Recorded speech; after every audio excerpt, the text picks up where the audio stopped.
अस्सलाम वालेकुम, नमस्कार, सत श्री अकाल एंड गुड इवनिंग। मैं हूं आरज़ू काज़मी और आप देख रहे हैं पॉइंट ऑफ व्यू। हमें जी जॉइन किया है साजिद तार साहब ने। बहुत शुक्रिया सर कि आज आप आए My हैं। Thank pleasure. You. Thank you all. Thank you so much. Sir लोग बड़ा मिस कर रहे थे, बहुत मैसेजेस आ रहे थे और कि सर किधर है और नज़र नहीं आ रहे। तो बहुत शुक्रिया कि आज आप My आए हैं। pleasure. और सर बड़ा हंगामा है इमरान खान की वजह से जो है वो आप देख रहे हैं कि किस तरह से बार-बार अदालत में जा रहे हैं, तो कभी उनके घर पे जो है वो पुलिस की टीम पहुँच रही है, उस पे भी हम बात करेंगे। उसके अलावा सर G7 के ऊपर भी हम बात करेंगे, जहाँ पे जाके नरेंद्र मोदी जी ने ये भी कहा है कि पाकिस्तान से बात हो सकती है, लेकिन दोबारा वही टेररिज्म की बात उन्होंने की कि पहले उसको कंट्रोल किया जाए तभी बात होगी। साथ-साथ ज़ल्मे खलीज़ात की ट्वीट्स और उनके भी बातें जो है पाकिस्तान में बहुत चल रही है कि वो इमरान खान को जिस तरह से सपोर्ट किया जा रहा है। तो इन सारे इश्यूज़ पे सर आप क्या कहेंगे? आरज़ू देखें, जब इस वक्त कौम जो है वो बिल्कुल उनको बड़े सही तरीके से मामू बनाया जा रहा है इस वक्त पाकिस्तान में। अब ये देखें बात कि आज से एग्जैक्टली साल पहले डेविड लू के पीछे इन्होंने लगाया पूरी कौम को, 25 करोड़ लोगों को कहा कि ये हम हकीकी आजादी डेफिनेटली नॉट, पता नहीं क्या क्या स्टोरियां बनाई हैं मैकियावेली ने। उसमें अब जो बात नजर आ रही है कि पहले कह रहे थे ये इन्होंने हुकूमत अमेरिकन ने कराई है, अब अमेरिकन को ही वो मिन्नतें तरले शुरू हो चुके हैं। एक ऑडियो लीक हुई है, मैक्सिन वाटर्स एक कांग्रेस वुमेन है, उनके साथ ऑडियो खान साहब की कि मिन्नतें कर रहे हैं मुसलसल के मुझे बचाया जाए। और सबसे बड़ी जो हैरानगी की बात है, जो मैं मेरे लिए बहुत ज्यादा तशवीश है, कि एक अमेरिकन खलीलजादे साहब जो कि खुद एक फेल्ड डिप्लोमेट थे। मैं यहां बताना चाहूंगा कि ये अफगानिस्तान के अंदर जो अमेरिका को सबसे बड़ा लॉस हुआ है वो उसके फाउंडर यही थे। उसकी वजह ये है, 85 बिलियन डॉलर का असला छोड़कर और बच्चों की लाशें, फौजियों की बच्चों की लाशें उठा के जब अफगानिस्तान से भागे हैं तो निगोशिएट करने वाले जो थे ये यही खलीलजादे थे। मैं उम्मीद करता हूं कि खान साहब का हाल वो नहीं करेंगे जो उन्होंने पिछले गनी दौर में किया लोगों के साथ ही और अमेरिकन के साथ किया। यहां तक बल्कि लोग बात करते हैं कि आज तक इन्होंने जो भी काम किया है उसमें अमेरिका की बेहतरी उसमें नजर नहीं आई है, या जो भी उनका क्लाइंट हुआ है। लेकिन इस वक्त जो उन्होंने बड़े गलत अल्फाज इस्तेमाल किए हैं हमारे आर्मी चीफ के लिए, जो मैं समझता हूं कि एक बहुत गैर मुनासिब है। वो अमेरिकन है, वो अफगानी अमेरिकन है। पाकिस्तान में उनको इतनी क्या मजबूरी बन गई है? हाँ, ये जरूर सोचा जा सकता है कि जो लाबी डॉलर आ रहे हैं अमेरिका के में जो दिए जा रहे हैं खान साहब की लाबी के लिए, उनके साथ ताने बाने जुड़ते नजर आ रहे हैं, क्योंकि वो CIA चीफ थे, स्टेशन चीफ थे जिनको हायर किया गया है, और मौसूफ जो है वो भी उनके भी पेंटागन और इस तरह की सर्विसेज हैं सारी जिंदगी की, इसलिए उनके पेट में जो है वो बल पड़ रहे हैं। लेकिन ज्यादती है, पाकिस्तान का इंटरनल मैटर है। इनको आज इंसान नजर आ रहे हैं, कहते जी ह्यूमन राइट्स की वायलेशन हो रही है। मोहसन बेग, राना सनाउल्लाह, तूर साहब, हामिद मीर, क्या वो इंसान नहीं थे जिनको मारा जाता था? इब्सार आलम जो है वो इंसान नहीं थे? उस वक्त क्यों नहीं ये चीखे, या ह्यूमन राइट्स की वायलेशन क्यों नहीं हुई उस वक्त जिस किस्म के कवानीन बनाए जा रहे थे मीडिया के लिए, उस वक्त इन्हें कुछ नजर नहीं आया है बिल्कुल। लेकिन आज ये सारे जो है यहाँ, हाँ ये मैं जरूर कहूंगा कि यहाँ पे जो हमारे पाकिस्तानी डायस्पोरा है, जिस तरह 25 करोड़ लोग अंधे हो चुके हैं, उनकी भी इस वक्त जो है उनको कुछ ना नजर आता है ना सुनाई देता है। वो भी ना उनको उस्मान बुजदार नजर आता है, ना उनको इस वक्त मलिक रियाज के पैसे नजर आते हैं। दर हकीकत ये developing countries, third world countries के अंदर यही होता है। जब उनको बता दिया जाए कि ये मजहबी पेशरवा है, ये खुदा का अवतार है, ये गलती नहीं कर सकता, ये जिंदा पीर है, ये जो कुछ करता है ये बिल्कुल ठीक कह रहा है। अब देखें किस खूबसूरती के साथ मौसूफ ने पूरी की पूरी May 9 की स्टोरी को बना दिया कि ये सारा फ्रेम किया गया था। मेरी अर्ज यह है कि 2200 लोगों की जियो फेंसिंग की गई है। हजूर, इलेक्ट्रॉनिक दौर है। आपके भांजे ने कोर कमांडर की पतलून उठा के उसके साइज को क्रिटिसाइज किया था, उसका क्या कहेंगे? आज उसी भांजे को आपने अपने घर में बिठाया है, उसका सेल फोन से सिग्नल आ रहे हैं बाहर, उसको किस तरह झुटलाएंगे आप? लेकिन ये कि कौम बेवकूफ बन चुकी है। कौम को यह भी बताया गया है पिछले दिनों में कि अगले चीफ मिनिस्टर पंजाब के परवेज अलाई होंगे या मुनस अलाई होंगे, लेकिन जब आंखों में पट्टी हो, जब पता हो कि हमने तबाही करनी है, मैंने बताया था कि वाहिद कौम है जो मैं दुख के साथ कहता हूं, वाहिद एक ऐसी कौम है जो अपने अपने ही घर के ऊपर पेट्रोल फेंक कर तालियां बजा रही है, वाहिद कौम है तो सर दुनिया। ये सर इमरान खान कहते हैं कि जी सर्वे करवाया है उन्होंने और कह रहे हाँ, 71% वो जो मैं है वो सर्वे की इमरान स्टोरी खान। बताता हूं। वो सारी दुनिया ने गूगल करके देखा है, तो वो 6 महीने पुरानी कंपनी है, 1200 फॉलोअर हैं सिर्फ उनके, और उन्होंने 5 घंटे के अंदर अंदर ये सर्वे कराया है जिसकी बात की जा रही है कि जो मौसूफ है वो इस वक्त पाकिस्तान के सबसे पॉपुलर लीडर हैं। हाँ, मैं सेकंड जरूर करूंगा इस वक्त, इसको मैं के साथ कोट करना चाहूंगा एक मुस्तनद इदारे की, वॉल स्ट्रीट जर्नल का जो आर्टिकल था, उन्होंने भी कन्फेशन किया इस चीज का, उन्होंने भी एतराफ किया कि मौसूफ जो है पॉपुलर लीडर है, लेकिन उन्होंने कहा खतरनाक है, उन्होंने कहा कि रेकलेस बिहेवियर है, रेडिकल है, और जितने इकोनॉमी के लिए या जो भी उनके आइडियाज है इम्प्रैक्टिकल हैं, उनको उनको किए ही नहीं जा सकता। लेकिन ये कि अब देखें, आप पाकिस्तान जिस तरह मैंने बताया है कि आसपास हर कंट्री जो है वो आपको नीचे छोड़ के बुलंदियों की तरफ जा रहा है, जिसकी हम पहले बात कर, मैं बल्कि यहां मेंशन करना चाहूंगा कि टेस्ला भारत में जा रहा है भारत की टर्म्स पर। उसने पहले भी नेगोशिएट करने की कोशिश की थी, उनको इश्यूज थे टैक्सेस के, कि टैक्सेस बहुत ज्यादा है, तो वो अब मैन्युफैक्चरिंग प्लांट लगाएंगे भारत के अंदर और बैटरियां भी वहीं बनाएंगे। ये एप्पल के बाद दूसरी दूसरी बात है ये, और ये तो एक बड़ी कंपनी है, जो मिड साइज कंपनी है तो कई जा रही है, उसकी वजह बताता हूं। अमेरिकन सैंक्शंस लगा रहे हैं चाइनीज ट्रेड के ऊपर, चाइना के ऊपर, और उसका फायदा उठा रहा है भारत, और उसका फायदा इस तरीके से उठा रहा है क्योंकि इस वक्त यहाँ पे जितने इंडियन इंस्टीट्यूट ऑफ टेक्नोलॉजी पढ़े हुए जो भारतीय निजात सीईओज हैं, वो हर अपने जो ट्रेड का डायरेक्शन जो है भारत की तरफ कर रहे हैं। भारत मजीद फाइनेंशियली स्ट्रांग होगा, और उसके बाद यह कि भारत मजीद स्ट्रांग होगा डिप्लोमेटिकली, क्योंकि प्रोडक्ट्स वहां से बन के ना सिर्फ अमेरिका में जाएंगे, दूसरी दुनिया में उस रीजन में भी जाएंगे। तो उसमें एक कंट्री जो है वो उस तरफ जा रहा है, दूसरा यहाँ पे मैं रिसेंट एक आर्टिकल पढ़ रहा था आरजू, उसकी भी मैं बात करना चाहूंगा। इस वक्त जो माइक्रोचिप्स बनते हैं कंप्यूटर्स के, उसके सबसे बड़ा मैन्युफैक्चरिंग की जाती है ताइवान के अंदर। ताइवान के बिजनेसमैन इस वक्त अपने प्लांट जो है वो भारत ले जाने के बारे में सोच रहे हैं, डायलॉग कर रहे हैं, वहां जाके साइट्स को देख रहे हैं। In the case of Chinese attack वो इंडस्ट्री भी भारत में मुंतकिल हो जाएगी। लेकिन मैं दुख के साथ कहूंगा, ये जो आज किया जा रहा है पाकिस्तान के अंदर, ये बहुत पहले कर लिया जाना चाहिए था। मेरी ये हम्बल रिक्वेस्ट होगी आज भी पाकिस्तानी एस्टेब्लिशमेंट के साथ, अपने आर्मी चीफ को, जल्द अज जल्द इस चीज को खत्म करके इकॉनमी पे तवज्जो दी जाए, मैन्युफैक्चरिंग पे तवज्जो दी जाए, डिजिटल पाकिस्तान बनाने पे तवज्जो दी जाए। ये फेक जिहाद जो इन्होंने बच्चों को इस चक्कर में लगा रखा है, इसको रोकने की कोशिश की। हमें लेकिन सर ईरान के साथ सर बात तो कर रहे हैं, ईरान के साथ भी एक मीटिंग हुई है और कहा जा रहा है सी पैक में अफगानिस्तान के बाद ईरान को भी शामिल किया जाएगा, तो कुछ काम बेहतर होता दिखाई दे रहा है। देखें, अगर तो ये अगर इसमें रुकावट ना आए, मेरी नजर में मिलिट्री कोर्ट्स जो है स्टैब्लिश की जा रही हैं, 3 मिलिट्री कोर्ट्स रावलपिंडी में और 2 मिलिट्री कोर्ट्स लाहौर में होंगी इसके बारे में, और उसमें 30 डे ट्रायल मैंने जो माजी के अंदर देखा है, 30 दिनों के अंदर ट्रायल वो मुकम्मल कर लेते हैं। तो मैं ये समझूंगा कि जल्द अज जल्द ये जो लोग जिन्होंने पाकिस्तान को तबाह करने का एक साजिश की है, जिनके बारे में इस वक्त लफ्ज इस्तेमाल दहशतगर्द किया जाता है, इस दहशतगर्दी को रोकना चाहिए। बहुत पहले ये कदम उठा लेने चाहिए थे। खलील जादे ने पाकिस्तान में आके कुछ नहीं करना पाकिस्तान के लिए, या तो वो बिलियंस डॉलर भेजे ना यहाँ पे कि पाकिस्तान की इकॉनमी, तो ये बातें करनी और ये सारा एक धोखा फ्रॉड है। और दूसरा ये मैं कहना चाहूंगा, खलील जादे साहब को फिक्र नहीं हुई जब सऊदी अरेबिया छोड़ के जा रहा था अमेरिका को। खलील जादे को उस वक्त दर्द नहीं हुआ जब सीरिया छोड़ के अरब लीग के अंदर जा चुका है। खलील जादे को कोई दर्द नहीं हुई जब ब्राजील चाइना के साथ चला गया था।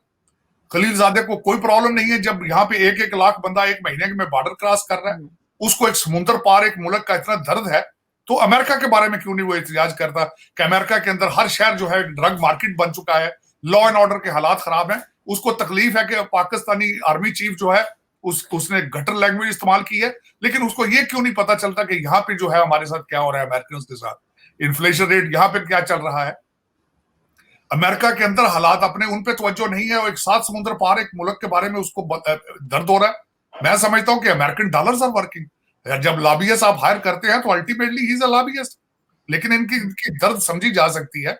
इनको ये दर्द नहीं होती कि अमेरिका का फ्यूचर क्या है, इनको पाकिस्तान का इतना दर्द शुरू हो चुका है। मैं सरप्राइज, पता नहीं कितने पैसे लाखों के हिसाब से ये बिटोर रहे हैं। लेकिन ये दुख वाली बात है कि ये वही लोग हैं जिन्होंने 1 साल पहले कहा था कि मरासला आ गया, साइफर डेविड लू इनके मुंह से उतरता नहीं था। आज ये इतने सब लोगों को यहाँ पे डॉक्टर भाई जो हमारे, वो अपने क्लिनिक छोड़ के कांग्रेसमैनों के दफ्तरों में जाके बैठ गए। मेरी समझ से बाहर। इतनी दर्द है तो पाकिस्तान जाके जूते खाओ भाई, जाके सड़कों पे खड़े हो जाके वहां पे। यहाँ पे क्या कर रहे हो? यही एक तकलीफ है पाकिस्तान में। दर हकीकत यहाँ पे मैं दुख के साथ कहता हूं आरजू, पाकिस्तानी डायस्पोरा की हालत यह है कि बजाय यहाँ रिपब्लिकन और डेमोक्रेट पार्टी के अंदर अपना असर और सूख जो है वो बढ़ाएं, इनको तकलीफ हर वक्त पीपल्स पार्टी की और पीटीआई और नून लीग की होती रहती है। यही एक पाकिस्तान का अलमिया है कि जब तुम्हें उन्होंने वहां से पाकिस्तान से धक्के मार के निकाला है, यहां आके तुमने कुछ करना शुरू कर दिया है। यहाँ कुछ चार आपने अब खाना खाना शुरू हो चुके हो। अब इतनी तकलीफ है तो वहां जाओ भाई, जाके जेलें बर्दाश्त करो। जाओ देखो वहां पुलिस तुम्हारे साथ क्या करती है, वहां देखो तुम्हारे प्लाटों पे कितना कब्जा हो चुका है। तुम्हारे जब पाकिस्तान जाते हो तो बहन भाई तो तुम्हें मुंह नहीं लगाते, यहां बैठ के तुमने ड्रामे शुरू कर दिए। करो, ठीक है, कोई ऐसी बात नहीं है। तुम्हारा पड़ोसी मुल्क आसमान पे जा रहा है भाई, इसका भी सोच लो। पीटीआई के लिए बड़ी तकलीफ है। ये टेस्ला से बात करो, कांग्रेसमैनों से बात ना करो, एप्पल वालों से बात करो, पाकिस्तान में प्लांट लगाए अगर कोई जगह बची है तो। अगर मलक रियाज ने कोई प्लांट छोड़ा है तो उस पर टेस्ला बनवाओ जाके। ये कांग्रेसमैन के लेटर्स के साथ कुछ नहीं होगा। यही कांग्रेसमैन यहां भी चीख रहे हैं, कोई बात उनकी नहीं सुन रहा। सर एक छोटा क्लिप बड़ा वायरल है जिसमें नरेंद्र मोदी जो के प्राइम मिनिस्टर है इंडिया के, उनसे गले मिल रहे हैं अमेरिकन प्रेसिडेंट जो बाइडेन। नहीं देखे तो वो गले कम मिल रहे हैं, पांव पड़े हुए हैं इस वक्त अमेरिकन प्रेसिडेंट उनके। वो पूछे कैसे आरजू कि उनको बावर करा दिया गया है कि इस वक्त इंडिया की सपोर्ट के बगैर आप जीरो हो। दिस इज व्हाट उनको बावर करा दिया गया है। अब रिसेंटली पापा गिनी और फिजी और वो सारे दौरों पे गए हैं, इस वक्त हिरोशिमा में है, तो वो उनको अपना पावर शो कर रहे हैं। और जितना मैं हैरान हूं कि किस खूबसूरती के साथ उन्होंने पूरी दुनिया को, जिस तरीके से उन्होंने ये बताया कि नेक्स्ट, और अब इस वक्त ओपन बातें हो रही है कि sun will rise from the east, लेकिन हमारा सन पता नहीं, हमारे टनल के अंदर रोशनी नहीं मौजूद है। मैं कल भी बल्कि मैंने ट्वीट किया है कि खुदारा यार पाकिस्तानी बनने की कोशिश करो। तुमने पाकिस्तान तो नहीं बनाया, आज भी अगर कोशिश करो तो शायद आप कामयाब हो जाओ, लेकिन प्लीज इस पे तवज्जो दें। उसकी वजह यह है कि आपके हर प्रोजेक्ट जो है, हर बात के पीछे डॉलर, पाउंड, फॉरेन इंटरफेरेंस। देखिए ना, आपने जब जलाया जीएचक्यू को, जब आपने कोर कमांडर के घर को आग लगाई है, तो उस वक्त आपने अमेरिकन से पूछ के आग लगाई थी। आज उनसे कह रहे हो कि हमारी मदद की जाए। और दूसरा आरजू देखें पाकिस्तान के हालात, वो जो इस वक्त चीजें आ रही हैं, जो हमारे पिछले आर्मी चीफ हैं, उनका दामाद और उनके बच्चे, वो उनको भी पकड़ा गया है। और उसके बाद जो बड़ा कंट्रोवर्सल चीजें, पता नहीं वो प्रोपेगेंडा है। मैं समझता हूँ एस्टेब्लिशमेंट को क्लियर करना चाहिए the role of the Lahore core commander. वो सुना है कि वो उनके ताने बाने भी रिश्तेदारियां बंदियाल साहब से हैं। वो एक यहाँ पे इस वक्त ऑडियो लीक हो आ रही है कि उनके साथ रिश्तेदारी है उनकी। लेकिन ये सारी चीजें जो है वो उनको क्लियर करना चाहिए, एस्टेब्लिशमेंट को भी। लोगों के अंदर कंफ्यूजन है, इस प्रोपेगेंडा कैंपेन को रोकना चाहिए इनको, जो मुसलसल चल रही है आर्मी के खिलाफ। ये आर्मी को डिवाइड करने की कोशिश की जा रही है, खत्म करने की कोशिश की जा रही है। लेकिन मैं इन लोगों से ये पूछता हूँ, आर्मी को अगर काफी आपने नुकसान पहुंचाया, लेकिन पाकिस्तान आर्मी नहीं होगी तो क्या करोगे? फेडरेशन की अलामत है वो। आपके अच्छाई बुराई में हमेशा निकलते हैं, वो निकलते हैं, जलजले में निकलते हैं, सैलाब में निकलते हैं। आपने कभी देखा? आपने दूसरी चीजों के हालात देख लें। आपने जलजले के पैसे खाए हैं, आपने सैलाब के पैसे खाए हैं, आपने कोविड के पैसे खाए हैं, सारा कुछ खा पी जाते हो, लंदन ले आते हो, दुबई ले आते हो। कोई या तो इंस्टीट्यूशन पैरेलल खड़ा करो पाक आर्मी के भाई, कहो। लेकिन सर ये जो पैसे खाए जो आप बता रहे हैं, उन सबके हेड तो ये रिटायर्ड फौजी ही लगे हुए थे, चाहे कोविड में हो या कहीं भी। नहीं, वो बातें आपकी ठीक है, मैं समझ, लेकिन मैं यही बता रहा था कि कोई भी सिस्टम इंटैक्ट नहीं है इस वक्त। अगर कुछ थोड़ा टूटा फूटा अगर कुछ सिस्टम या इंस्टीट्यूशन इंटैक्ट है तो फिर भी आर्मी ही है। आपने अपनी जुडिशरी के हालात देख लिए हैं। अगर वो भी नहीं रहेगा तो फिर क्या करे? कौन चलाएगा पाकिस्तान? मुझे या तो कोई कन्विंस करे ना। हाँ भाई, पाक आर्मी नहीं है, हमारी पुलिस चला लेगी पाकिस्तान को, या तो मुझे ये भी बताएं, या मुझे बताएं पोस्ट ऑफिस वाले चला लेंगे पाकिस्तान, या बताएं रेलवे, पाक आर्मी रेलवे चला लेगी, स्टील मिल चला लेगी पाकिस्तान को, पीआईए चला लेगी पाकिस्तान को, जुडिशरी के हालात जो है वो चला लेंगे पाकिस्तान को, आपकी असेंबली चला लेगी पाकिस्तान को। मुझे ये भी तो बताएं ना, उसके बगैर आपके पास चॉइस क्या है? You don't have any sir choice. चल तो नहीं रहा सर, चल तो अभी भी नहीं रहा, इसको चलना तो नहीं चल करते नहीं हैं रहा, बच्चे। चले फिर भी मैं समझता हूं, आप बैठी हैं टीवी, आप देखिए प्रोग्राम कर रही है, कम से कम अगर कोई दूसरे होंगे, ना बिजली होगी ना पानी होगा, तो फिर आप ये सारा कुछ क्या होगा सारा इस मुल्क के अंदर? चल तो मैं मानता हूं बात आपकी, लेकिन जिन लोगों ने जो जो ड्रामा किया, अच्छा फिर आप अगर ये नहीं है तो फिर पीटीआई है, फिर परवेज लाई साहब है, 300 अरब की करप्शन के चार्जेस हैं उनके ऊपर अपने 4 महीने के दौर के अंदर। तो देखिए सर भारत जो G20 करवा रहा है कश्मीर में, उसके ऊपर भी पाकिस्तान बड़ा इतराज कर रहा है, और आज ये भी बड़ा सुबह से ढोल पीटा जा रहा है हमारे चैनल्स पे कि जी चाइना ने मना कर दिया वहां जाने से। तो क्या कोई फर्क पड़ता है भारत को अगर चाइना नहीं जाता? नहीं, कोई फर्क नहीं पड़ता। मैं मेरे नजर में तो वो देखें, इस वक्त जो भारत की डिप्लोमेटिक उनकी पोजीशनिंग है, उसमें China is doesn't have any major role और मेजर से ऑन इट मेरे ख्याल में। और दूसरा ये कि उस पर काफी एतराजात लोग इधर उधर से उठा रहे हैं, लेकिन इट डजंट मैटर। इस वक्त अगर देखा जाए तो जिस तरीके से रशिया के साथ उनके रिलेशनशिप है भारत के, और जिस तरीके से अमेरिका उन्होंने अपने घुटनों पर रखा हुआ है, मेरे ख्याल में it doesn't matter. China is irrelevant, बल्कि चाइना अगर नहीं गया वहां पे, इससे उनके डिप्लोमेटिक मिशन को ज्यादा, उनके फॉरेन पॉलिसी को मजीद सपोर्ट मिलेगी, अमेरिकन उनकी मजीद रिस्पेक्ट करेंगे, वो मजीद they will strengthen their relationship with US, कि they are confronting China, so they are careless about China. So मेरे ख्याल में तो वो चाइना इस वक्त, चाइना ने एक अपना रोल करने की कोशिश की है कोविड के बाद, रशिया के साथ अलायंस बनाकर। उन्होंने काफी टफ टाइम देने का प्रोग्राम बनाया है यूएस को, अमेरिका को, और दुख के साथ है अमेरिका के पास कोई काउंटर प्लान नहीं है, क्योंकि वहां पे उनके नुमादे खलीलजादे जैसे हैं, बजाय अमेरिका के वो 7 समुंदर दूर एक मुल्क के बारे में ज्यादा इंटरेस्टेड है पैसों के लिए। और यही अमेरिका के साथ हो रहा है, यही ट्रेजिडी है, पहले भी यही ट्रेजिडी थी। अमेरिका के अंदर हालात खराब है और इनको यूक्रेन का दर्द जो है वो मारता जा रहा है। अपनी जो ब्लैंक चेक दिए जा रहे हैं, अपना जो बजट है, अपना यहाँ पे गवर्नमेंट शटडाउन होने को फिर रही है, खुद बैंकरप्सी के धाने पर है, लेकिन इनको दर्द यूक्रेन का है, ब्लैंक चेक दिए जा रहे हैं। आज बात हो रही है कि शायद उनको F-16 देने की भी कोशिश की जाए, या उस पर भी कन्विंस किया जा रहा है, लेकिन इनको ये नहीं पता कि अगर ये F-16 देंगे, Russia will retaliate, Russia will speed up their war on Ukraine, लोग मारे जाएंगे। पहले भी खैर इनकी सेहत पे असर नहीं होता, लिबिया और इराक को तोड़ा, अफगानिस्तान में जाग घुसे और वहां से हर जगह से नाकाम होकर आते हैं। अब मेरा ख्याल है यूरोप की बारी है, ये मरवाएंगे यूरोप को भी और यूक्रेन को भी। लेकिन ये कि इस वक्त अमेरिका के अपने हालात ठीक नहीं है। खलीलजादे से रिक्वेस्ट मेरी तो यही होगी कि जरा अपने शहरों पे, Baltimore, Philadelphia, Washington DC, New York, Chicago, जरा इनके बारे में भी जरा ट्वीट को दो कर दें कि यहाँ लोगों की जिंदगियां कैसे हैं, कितने कितने लोग दिन में, एक दिन में मर्डर हो रहे हैं, किस तरीके से आपकी नई जनरेशन जो है वो ड्रग्स के पीछे मर रही है, मरवाना और दूसरे ड्रग्स करके। अपने बॉर्डर के ऊपर भी एक अगर ट्वीट फरमा दें तो बेहतर होगा। डॉलर जिस तरीके से दुनिया में जलील हो रहा है, अगर उसके ऊपर भी थोड़ी ट्वीट कर दें तो एहसान होगा आपका। आपको पता है, हमें बहुत एहसास है कि आप पाकिस्तान के लिए बड़े दर्दमंद हैं, लेकिन मैं खुश होता अगर जब आप पावर में थे तो तब भी कोई आप पाकिस्तान के लिए कुछ करते, लेकिन उस वक्त आप एंटी पाकिस्तान थे। आप पाकिस्तान के बारे में आपके कोई इरादे उस वक्त ठीक नहीं थे, लेकिन क्या किया जा सकता है, डॉलर ही बहुत है इस वक्त पीटीआई वालों के पास अगर देखा जाए तो। पाकिस्तान सब छोड़ के जा रहे हैं सर, पीटीआई को तो कई लोगों ने छोड़ दिया, इनके अपने मिनिस्टर आमिर कियानी और कौन कौन छोड़ के भाग चुके हैं। तो क्या ये हम एमक्यूएम बनते देख रहे हैं कि कई ग्रुप्स बन जाएंगे और सब इधर उधर हो जाएंगे? नहीं आरजू, आप एमक्यूएम से आगे जाएंगे। आप इस वक्त आपकी पोजीशन, आप एमक्यूएम जो है वो तो सिर्फ कराची के अंदर थी, सिंध के अंदर थी, हैदराबाद में ज्यादा। आपकी बीमारी जो है वो कई जगहों पे, कई नई जनरेशन को जो आपने ये बताया है ना कि ये गलती नहीं कर सकता, ये खुदा का अवतार है, नौजुबिल्ला, ये जो बात करता है हक सच की करता है। एमक्यूएम वालों ने ना, इल्ताफ भाई ने मजहब को नहीं बेचा था, वो एक पीरो मुर्शद नहीं बने थे। तो ये तो पीरों वाला काम है, ये तो कालो बकरों का काम है, ये तो वारदात ही अलग है ना। यहाँ पे तो भाई वो नौजुबिल्ला, मैं समझता हूँ कि कहते हैं 21वीं सदी का पैगंबर है, तो यह यहाँ पे तो बहुत नुकसान होगा और हो रहा है मुसलसल। इसको अगर ना रोका गया तो इट्स अ डेंजरस फिनोमेना।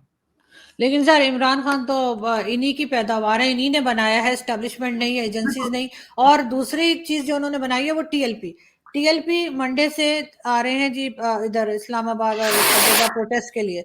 क्या डराने की कोशिश की जाएगी टीएलपी के जरिए? मजहब आरजू काट खेलते हैं ना। नहीं, आरजू उसमें बात करना चाहता। आपने कहा कि ये एस्टेब्लिशमेंट की पैदावार है। देखें, मुझे पाकिस्तान में कोई लीडर बताएं जो एस्टेब्लिशमेंट की पैदावार नहीं है।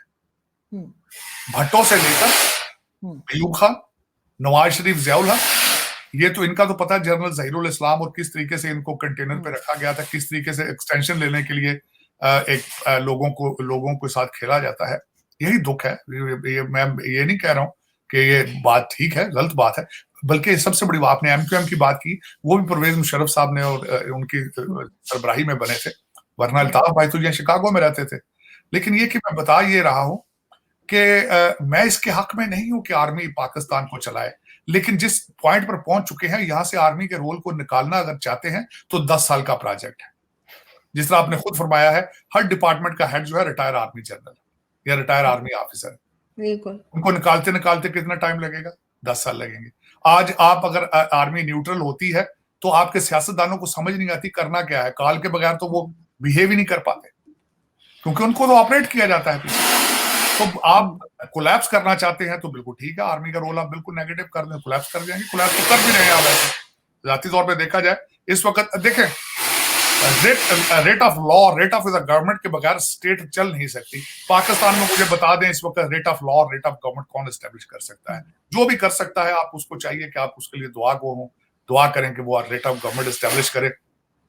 लेकिन मेरे ख्याल में इस वक्त आर्मी चीफ के अलावा कोई दूसरा बंदा नहीं है, और वो देर कर रहे हैं। मेरे ख्याल में उनको चाहिए था ये जो आज जो कुछ हो रहा है, ये सारा कुछ होने से पहले ही कर लेते, क्योंकि ये बहुत खतरनाक साइड पे जा रहे हैं। इकॉनमी जरूरत है आपकी, इकॉनमी पे तवज्जो दें खुदारा। भारत के साथ रिलेशनशिप ठीक करें, उनसे लर्न करने की कोशिश की जाए। बांग्लादेश, अफगानिस्तान, सबसे रिलेशनशिप ठीक करें। चाइना के साथ भी रिलेशनशिप ठीक करें। IMF ने आपको एक भी पैसा नहीं देना, उनके साथ डायलॉग बंद करें, कोशिश करें सेल्फ रिलायंस की। ईरान ने भी सर्वाइव किया था। कई ऐसे ममालिक हैं जिनके बड़े टफ सैंक्शंस थे, बाहर से पैसा नहीं आता था, फिर भी उन्होंने सर्वाइव किया। कोशिश करें सर्वाइवल मोड में जाएं, बजाय डिस्ट्रक्शन मोड से निकलकर। ब्लीडिंग बंद करें पहले, फिर उसके बाद आप की दवा करें। बिल्कुल ऐसा ही है सर। देखते हैं कि क्या करते हैं लोग, क्योंकि इस वक्त तो सिचुएशन काफी खराब है यहाँ पर भी, और खास तौर पे लाहौर और उसके इलाकों के आसपास जो इलाके हैं उसमें इमरान खान की वजह से। लेकिन देखते हैं कि क्या होता है। हम आपसे कांटेक्ट में रहेंगे और आपसे बात करते रहेंगे। बहुत शुक्रिया sir, thank you so much.